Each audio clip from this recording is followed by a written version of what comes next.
Fakta Pertahanan Atlantik Utara atau NATO kembali menjanjikan pasok senjata berat kepada Ukraina. Hal ini menyusul serangan misil Rusia yang makin menggila ke Ukraina. Sekretaris Jenderal NATO Jens Stoltenberg memberikan penjelasan pada Sabtu 14 Januari. Ia menjanjikan Ukraina akan menerima lebih banyak peralatan perang berat dari Sekutu Barat dalam waktu dekat. Stoltenberg mengaku pihaknya berada dalam fase perang yang krusial. Ungkapan itu ia sampaikan setelah beberapa hari setelah Ukraina kehilangan kota Soledar yang direbut pasukan Rusia. Sekjen NATO secara terang-terangan mengungkapkan pertempuran sengit terus terjadi.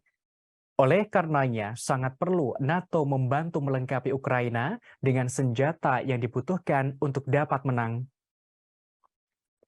Sebagaimana diketahui sebelumnya, beberapa minggu terakhir telah terlihat peningkatan dramatis dalam peralatan yang dijanjikan NATO ke Ukraina.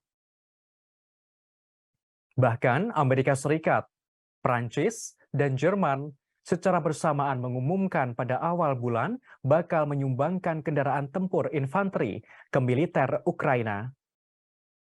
Sementara Inggris secara resmi mengonfirmasi pada hari Sabtu kemarin akan mengirimkan 14 tank tempur utama Challengers 2. Paket senjata lebih lanjut kemungkinan akan diumumkan setelah NATO yang dipimpin Amerika Serikat itu bertemu pada Jumat mendatang di Pangkalan Udara Ramstein, Jerman. Panel yang terdiri dari hampir 50 negara ini telah bertemu 7 kali sejak operasi militer Rusia di Ukraina yang dimulai Februari lalu. Setiap pertemuan diikuti dengan janji baru, bantuan militer dari Amerika dan sekutunya.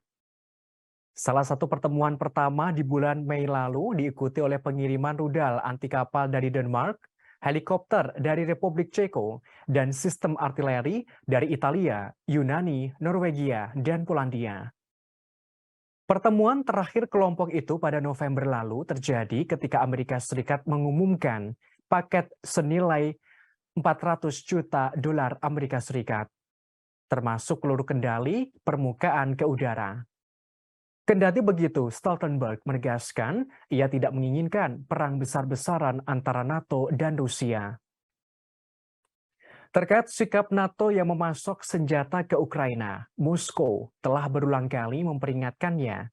Pengiriman senjata yang berkelanjutan hanya akan memperpanjang konflik di Ukraina. Presiden Rusia Vladimir Putin menggambarkan konflik tersebut sebagai konflik antara Rusia dan militer Barat.